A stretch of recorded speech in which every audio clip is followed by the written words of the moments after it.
별것 아닌 것 같지만 도움이 되는 다시 레이먼드 카버 지음 김연수 옮김. 그녀는 진입로로 들어선 뒤 엔진을 껐다. 그러고는 눈을 감고 잠시 운전대에 고개를 숙이고 기댔다. 그녀는 식어가는 엔진에서 탁탁거리며 들려오는 소리를 가만히 들었다. 그리고 자동차 밖으로 나왔다. 집 안에서 개가 짖어대는 소리가 들렸다. 그녀는 앞문으로 걸어갔다. 문은 잠겨 있지 않았다. 그녀는 안으로 들어가 불을 켜고 차를 마시기 위해 주전자를 불 위에 올렸다. 그녀는 사료 봉지를 열어 뒷 베란다에서 슬러그에게 밥을 줬다. 개는 쩝쩝 소리를 내면서 굶주린 듯 밥을 먹었다. 개는 밥을 먹다가 그녀가 계속 있는지 보려고 부엌으로 달려오곤 했다. 그녀가 차를 들고 소파에 앉았을 때 전화벨이 울렸다. 예?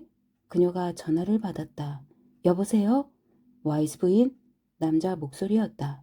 그때가 새벽 5시였는데 무슨 기계나 장비 같은 것이 작동하는 듯한 소리가 배경음으로 들린다고 그녀는 생각했다. 예, 무슨 일이죠? 그녀가 말했다. 제가 와이스 부인이에요. 접니다. 무슨 일인가요? 예? 그녀는 전화기에서 들리는 자그마한 소리에도 귀를 기울였다. 스코티 얘기인가요? 혹시? 스코티. 남자의 목소리가 말했다. 스코티 얘기요. 그래요. 스코티랑 관계가 있죠. 그 문제는 스코티 일은 잊어버리셨소? 남자가 말했다. 그러더니 전화를 끊었다. 그녀는 병원 전화번호를 눌러 3층을 부탁했다. 그녀는 전화를 받은 간호사에게 아들에 대한 소식을 알려달라고 했다. 그 다음에 그녀는 남편을 바꿔달라고 부탁했다. 아주 급해요. 라고 그녀는 말했다. 그녀는 기다리면서 손가락으로 전화기 줄을 꼬았다. 눈을 감자 속이 메슥거렸다. 뭔가를 먹기는 먹어야 할 것 같았다. 슬러그가 뒷 베란다에서 들어와 그녀의 발치 근처에 누웠다. 개는 꼬리를 흔들었다. 그녀가 귀를 잡아당기자 개는 그녀의 손가락을 핥았다. 하워드가 전화를 받았다. 어떤 사람이 방금 집에 전화를 걸었어. 그녀가 말했다. 그녀는 전화기 줄을 꼬았다.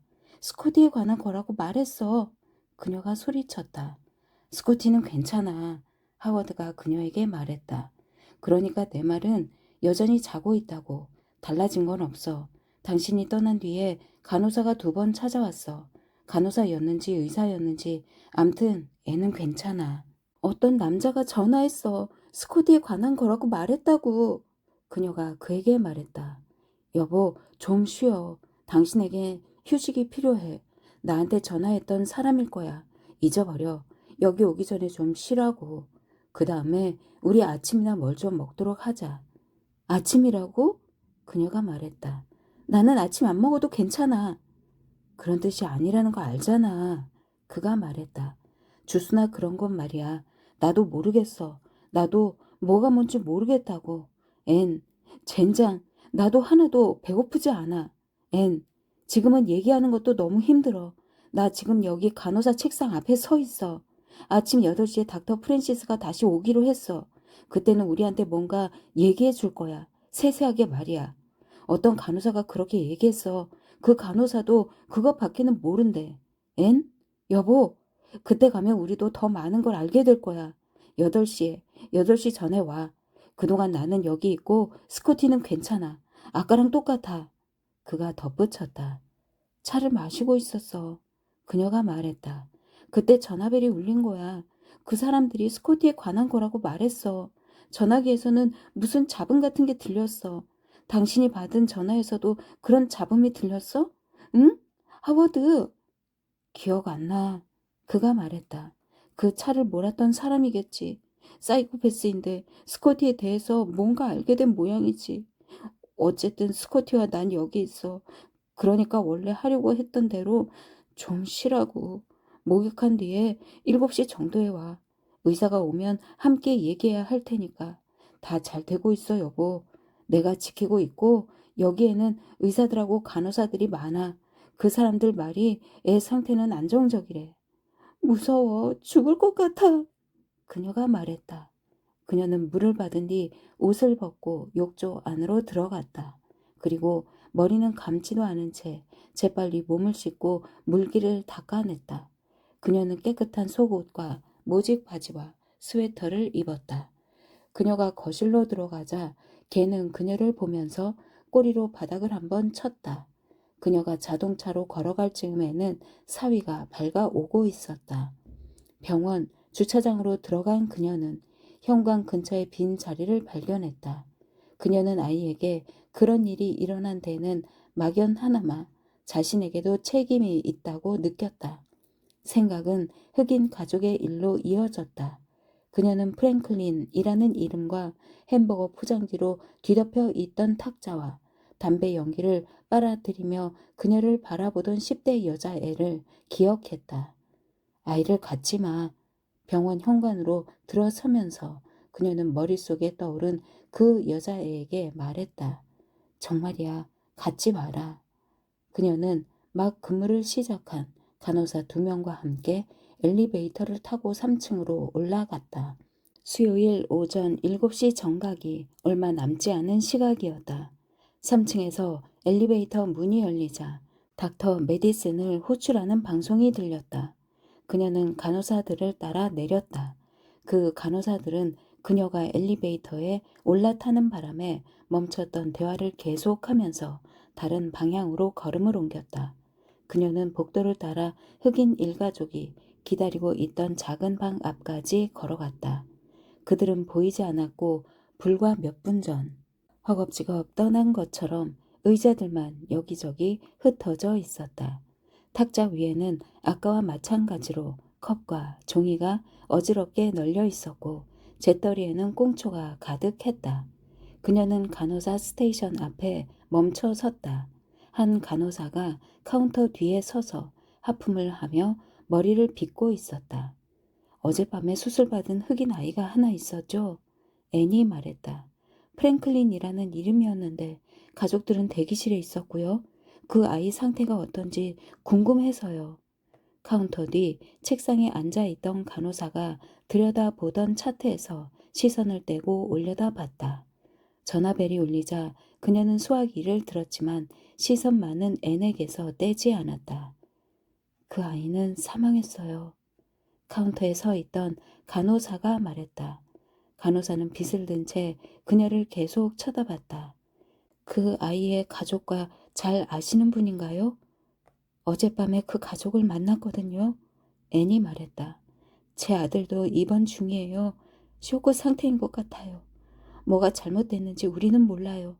그냥 프랭클린 일이 궁금했을 뿐이에요. 고맙습니다. 그녀는 복도를 따라 걸었다.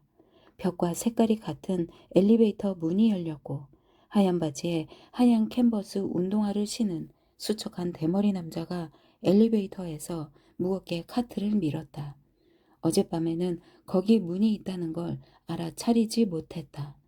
엘리베이터 바깥으로 카트를 밀고 나온 남자는 엘리베이터에서 가장 가까운 병실 앞에 멈춰 서더니 클립보드를 들여다봤다. 그러더니 몸을 수그려 카트에서 쟁반 하나를 끌어냈다. 그는 문을 가볍게 두드리고는 병실 안으로 들어갔다. 카트 옆을 지나가는 동안 그녀는 데워진 음식에서 나오는 불쾌한 냄새를 맡을 수 있었다. 그녀는 그 어떤 간호사들에게도 눈길을 돌리지 않고 서둘러 걸어가 아이가 있는 병실의 문을 밀었다. 하워드는 뒷짐을 진 채 창가에 서 있었다. 그녀가 들어가자 그는 돌아섰다. 애는 어때? 그녀가 말했다. 그녀는 병상 쪽으로 다가갔다. 그녀는 침대 탁자 옆 바닥에 핸드백을 떨어뜨렸다. 아주 오랫동안 자리를 비운 듯한 느낌이 들었다. 그녀는 아이의 얼굴을 만졌다. 하워드? 닥터 프랜시스가 조금 전에 다녀갔어. 하워드가 말했다. 그녀는 그를 자세히 살펴보고는 어깨가 굳어 있다고 생각했다. 오늘 아침 8시에 온다고 알고 있었는데 그녀가 바로 말했다. 다른 의사하고 함께 왔어. 신경과 의사. 신경과 의사라고? 그녀가 말했다. 하워드는 고개를 끄덕였다. 그의 어깨가 점점 굳어간다는 사실을 그녀는 눈으로 볼 수 있었다. 그 사람들이 뭐라고 했어? 하워드? 제발 말해봐. 도대체 뭐래? 그 사람들은 애를 데리고 가서 몇 가지 검사를 더 해봐야겠다고 말했어. 앤 수술을 해야 한다고 생각하고 있어. 여보, 여보, 수술을 할 거라고. 애가 왜 정신을 못 차리는지 자기들도 모른대. 쇼크나 뇌진탕 이상의 뭔가라는 건데 이제 그 정도만 알게 된 거지. 두개골 안에 말이야. 골절이 그러니까 뭔가가 해결해야만 하는 뭔가가 있다고 생각하는 거야. 그래서 그 사람들은 수술을 하려고 해. 당신과 통화하려고 했는데 벌써 집을 나선 뒤였던 모양이야. 오, 하느님. 그녀가 말했다. 안 돼. 하워드 안 돼. 그의 발을 잡으며 그녀가 말했다. 저기 봐. 하워드가 말했다. 스코티, 저기 봐, 앤. 그는 그녀의 몸을 병상 쪽으로 돌렸다. 아이는 두 눈을 떴다가 다시 감았다. 아이는 다시 두 눈을 떴다. 1분 정도 앞쪽만 바라보던 눈동자는 천천히 움직이다 하워드와 앤을 향해서 잠시 멈췄다. 그러다가 다시 움직이기 시작했다. 스코티! 병상 쪽으로 다가가며 아이 엄마가 말했다. 얘야 스코티! 아빠가 말했다. 이 녀석아! 그들은 병상으로 몸을 기울였다. 하워드는 아이의 손을 잡고 토닥이다가 꽉 움켜잡았다. 애는 몸을 굽혀 아이의 이마에 몇 번이고 입을 맞췄다. 그녀는 두 손으로 아이의 양쪽 뺨을 감쌌다. 스코티, 착하지? 엄마 아빠야. 그녀가 말했다. 스코티? 아이는 그들을 바라봤지만 알아본다는 느낌은 전혀 없었다. 그러더니 입이 벌어지는가 싶다가 두 눈은 굳게 감겼고 폐 속에 더 이상 숨이 남아있지 않을 때까지 아이는 신음을 내뱉었다. 그리고 아이의 얼굴은 편안해졌다. 아이의 입술이 벌어지면서 마지막 숨이 목구멍을 지나 앙 담은 이빨 사이로 천천히 빠져나갔다. 의사들은 이를 히든 오클루전이라고 불렀는데 100만 명당 1명꼴로 발생하는 특이 증상이라고 했다. 귀신같이 그 사실을 알아차리고 즉시 수술을 했더라면 아이를 살릴 수도 있었을 것이다. 하지만 그럴 일은 거의 없었다.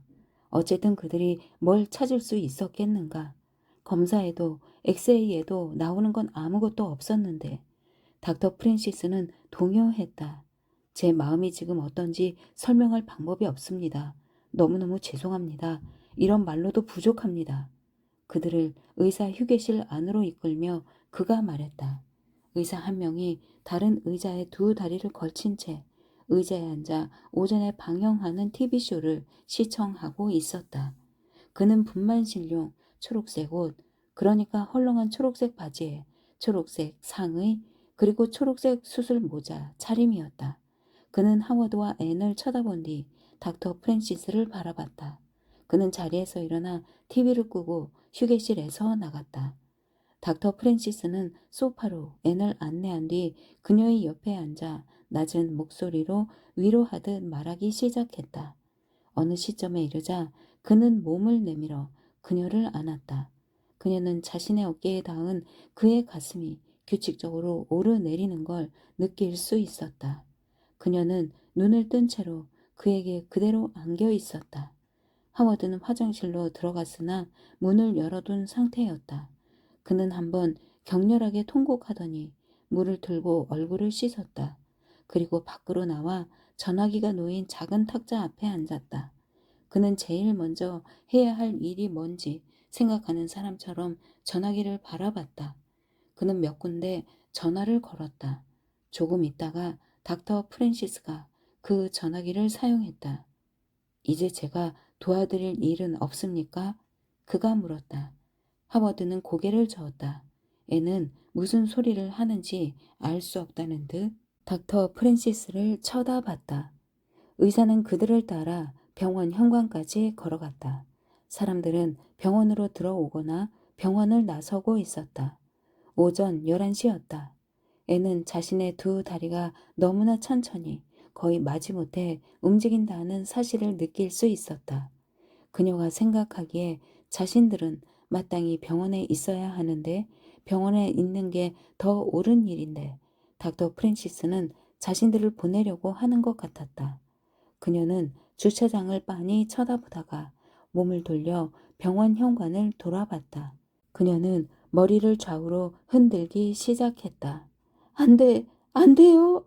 그녀는 말했다. 이렇게 놔두고 갈 순 없어. 안 돼.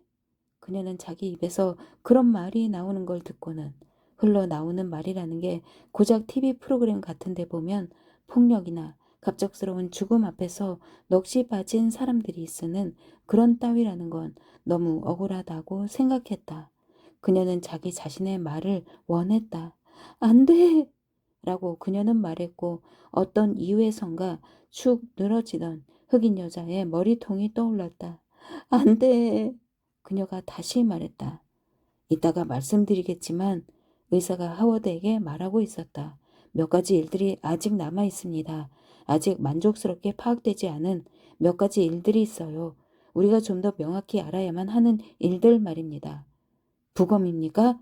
하워드가 말했다. 닥터 프랜시스가 고개를 끄덕였다. 이해해요. 하워드가 말했다. 그리고 말을 이었다. 아, 하느님, 맙소사. 아니야, 이해하긴 뭘 이해해. 의사 선생, 나는 이해 못해요. 이해 못해요. 절대로 이해 못해요. 닥터 프랜시스는 팔로 하워드의 어깨를 감싸 안았다. 죄송합니다.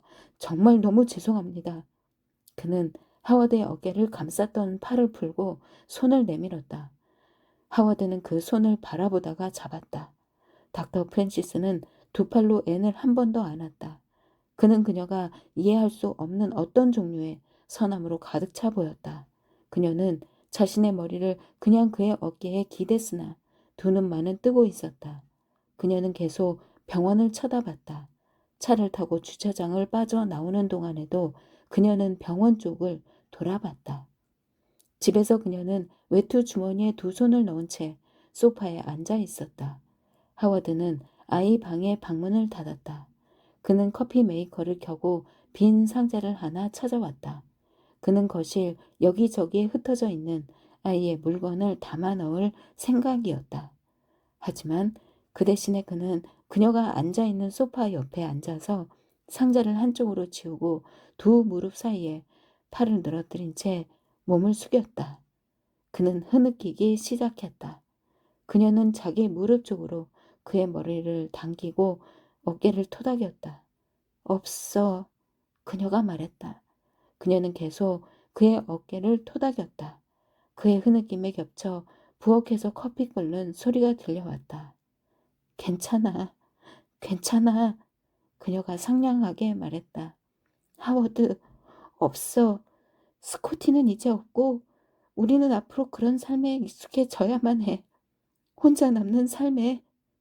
조금 뒤 하워드는 일어나 상자를 들고 거실 주위를 목적 없이 움직이기 시작했다.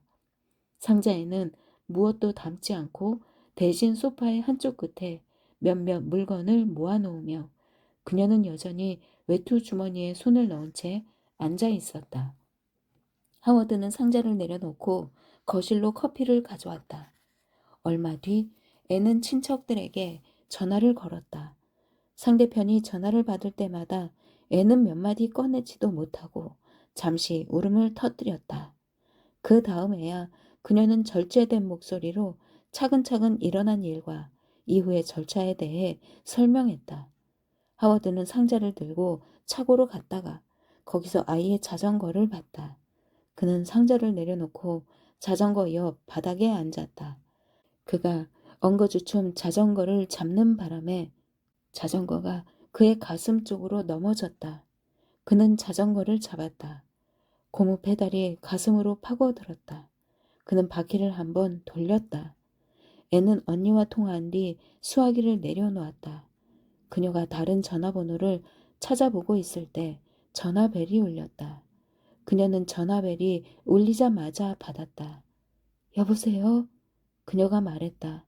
수화기 저편에서 뭔가 웅웅거리는 소음이 들려왔다. 여보세요?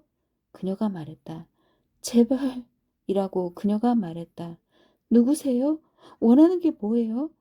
당신 스코티 말이오. 당신을 위해 내가 그 애를 준비해 놓았소. 그 남자 목소리가 말했다. 스코티를 잊어버렸소? 이 못된 새끼야.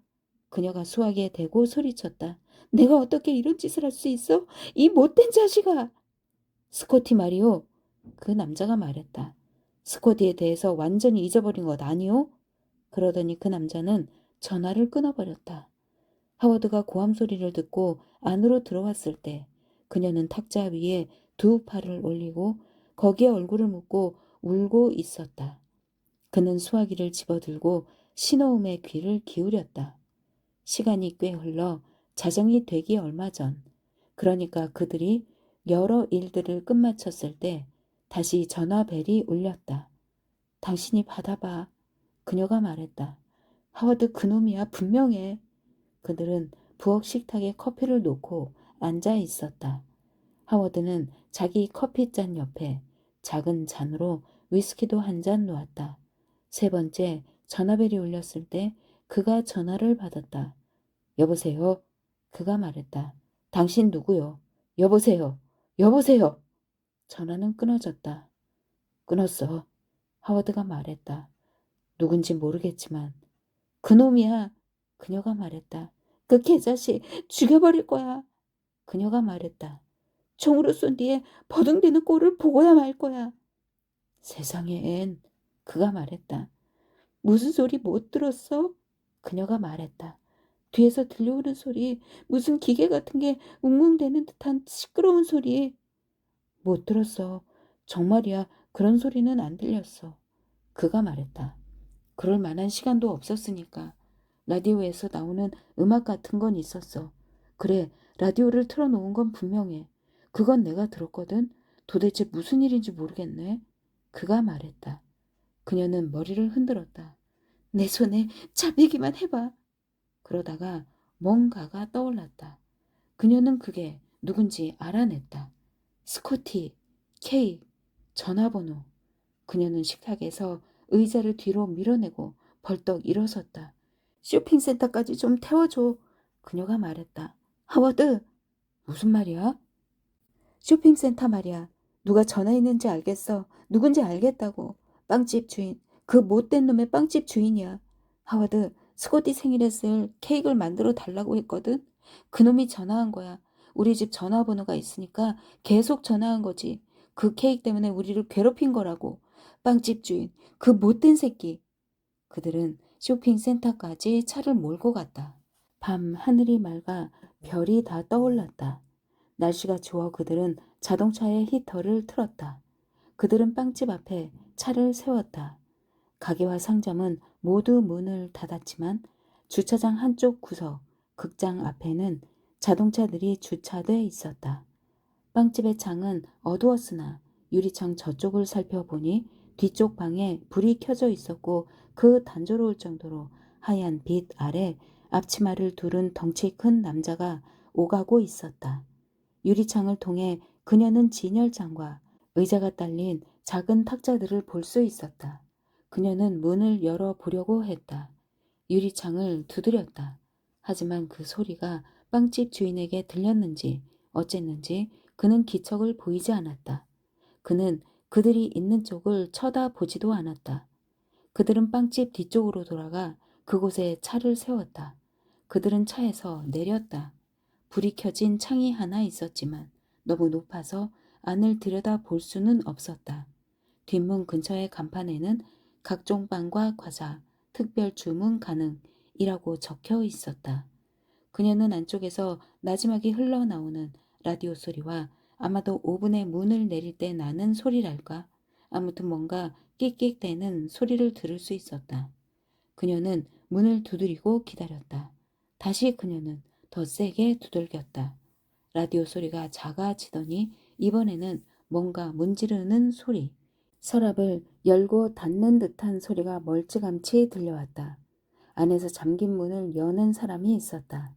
불빛을 받은 빵집 주인이 그들을 내다봤다. 영업시간은 끝났습니다. 그가 말했다. 시간이 너무 늦었지 않습니까? 한밤중이에요. 술이라도 드신 모양이구려. 그녀는 열린 문을 통해 쏟아져 나오는 빛 속으로 들어갔다. 그는 눈을 무겁게 껌뻑거리다 그녀를 알아봤다. 당신은? 이라고 그가 말했다. 나예요. 그녀가 말했다. 스코티 엄마예요. 이 사람은 스코티 아빠고요. 안으로 좀 들어갈까 하는데요. 나는 지금 바빠요. 해야 할 일이 있어. 빵집 주인이 말했다. 어쨌든 그녀는 문 안으로 걸어갔다. 하워드가 그녀의 뒤를 따랐다. 빵집 주인은 뒤로 물러섰다. 여기서 빵집 냄새가 나지 않아? 여기서 나는 냄새가 빵집 냄새 맞지? 여보? 왜들 이러는 거요? 빵집 주인이 말했다. 케이크 때문에 그러는 거요? 맞아. 이제야 케이크 필요해진 모양이군. 당신이 케이크 주문한 건 기억하시오? 그렇게 똑똑한 머리로 빵집이나 하고 있군요. 그녀가 말했다. 여보, 이 사람이 우리한테 전화한 거야. 그녀는 주먹을 불끈 쥐었다. 그리고는 맹렬한 기세로 그를 노려봤다. 내부 깊은 곳에서 타오르는 분노로 그녀는 자신이 원래의 자신보다 거기 있는 남자들보다 크다고 느꼈다. 여기서 잠깐만 기다리시오. 빵집 주인이 말했다. 만든 지 사흘이나 지난 케이크를 가지러 오셨다 이거요? 그거요? 나는 아줌마하고 싸우고 싶지 않아요. 상해가는 그 케이크는 저기 있소. 원래 부른 가격의 반값에 주겠소. 아니요. 당신들이 원하잖소? 가져가시오. 나한테는 아무 쓸모없소. 이젠 누구한테도 쓸모없소. 저 케이크를 만드느라 나는 시간과 돈만 낭비했소. 가져가고 싶으면 줬소. 가져가시오. 가져가기 싫다고 해도 줬소. 아무 문제 없소. 나는 이제 일을 해야겠소. 그는 그들을 바라보며 앙 담은 이 뒤로 혀를 말았다. 케이크 더 필요해요. 그녀가 말했다. 그녀는 자신이 감정을 속에서 치밀어 오르는 것을 진정할 수 있게 됐다는 것을 알았다. 그녀는 침착해졌다. 아줌마, 나는 먹고 살자고 이 안에서 하루 16시간을 일합니다. 빵집 주인이 말했다. 그는 앞치마로 두 손을 닦았다. 여기서 밤낮 없이 일해야 겨우 수지를 맞출 수가 있어요. 애네 얼굴에 지나가는 표정을 보고 빵집 주인은 뒤로 물러서면서 말했다. 번거로운 건 질색이요. 그는 조리대로 손을 뻗더니 오른손으로 반죽 밀대를 집어들고 왼쪽 손바닥을 두들기기 시작했다. 케이, 가져갈 거요 말 거요. 나는 다시 일해야 하오. 빵장수들은 밤에 일하오. 그가 다시 말했다. 그의 눈이 작고 비열해 보인다고 그녀는 생각했다. 그 눈은 거칠거칠한 뺨 주위에 살에 파묻혀 잘 보이지 않았다. 목은 살이 많아 두꺼웠다. 빵장수들이 밤에 일한다는 거 나도 알아요. 앤이 말했다.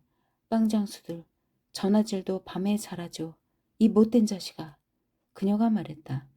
빵집 주인은 밀대로 손바닥을 계속 두들겼다. 그는 하워드와 눈을 마주쳤다. 신경 좀 쓰세요. 신경 좀. 그가 하워드에게 말했다. 빵집 주인은 밀대로 손바닥을 계속 두들겼다. 그는 하워드와 눈을 마주쳤다. 신경 좀 쓰세요. 신경 좀. 그가 하워드에게 말했다. 우리 아들은 죽었어요. 그녀가 냉정하고 침착한 목소리로 잘라 말했다. 월요일 아침에 차에 치였어요. 우리가 줄곧 곁에 있었지만 결국 죽고 말았어요. 물론 당신이야 그 사실을 알 수는 없었겠죠. 빵장수라고 해서 모든 것을 알 수는 없을 테니까. 안 그래요? 빵장수 아저씨. 하지만 그 애는 죽었어요. 그 애는 죽었다고 이 못된 놈아. 갑자기 솟구친 분노는 또한 갑자기 고자 누룩해지더니 다른 뭔가로, 그러니까 구역질이 날 것 같은 어지러운 느낌으로 바뀌었다. 그녀는 밀가루가 묻어있는 나무 탁자에 몸을 기대고 얼굴을 두 손으로 감싸더니 어깨를 들썩이며 소리내어 울기 시작했다. 너무하잖아. 그녀가 말했다. 너무해도 정말 너무하잖아. 하워드는 그녀의 잘록한 허리 부분에 손을 얹으며 빵집 주인을 바라봤다. 부끄러운 줄 아세요? 하워드가 그에게 말했다. 부끄러운 줄을. 빵집 주인은 밀대를 조리대 위에 내려놓았다. 그는 앞치마도 풀어 조리대 위에 던졌다. 그는 그들을 바라보더니 천천히 머리를 흔들었다. 그는 서류와 영수증과 계산기와 전화번호부가 놓여있는 접이식 탁자에서 의자를 하나 꺼냈다. 여기 좀 앉으시오. 그가 말했다. 당신 의자도 가져오겠소. 그가 하워드에게 말했다. 여기 좀 앉아주시오. 그는 가게 앞쪽으로 가더니 작은 철제 의자 2개를 들고 왔다. 두 분 다 여기 좀 앉으시오. 애는 눈가에 눈물을 닦고 빵집 주인을 바라봤다. 당신을 죽이고 싶었어요. 그녀가 말했다. 당신이 죽었으면 좋겠다고 생각했어요. 빵집 주인은 그들을 위해 탁자 위를 치웠다. 그는 계산기와 함께 공책과 영수증을 한쪽으로 밀어냈다. 그가 전화번호부를 밀어내자 전화번호부는 소리를 내며 바닥으로 떨어졌다. 하워드와 앤은 의자를 탁자 쪽으로 붙이며 앉았다. 빵집 주인도 함께 앉았다. 미안하다는 말을 해야겠소. 빵집 주인이 팔꿈치를 탁자 위에 올리며 말했다. 내가 얼마나 미안한지는 하느님만이 아실 거요. 내 말을 잘 들어요. 나는 빵장수일 뿐이라오. 다른 뭐라고는 말하지 못하겠소. 예전에, 그러니까 몇십 년 전에는 다른 종류의 인간이었을지 몰라요. 지금은 기억도 안 나는 일들이니까 나도 잘 모르겠소.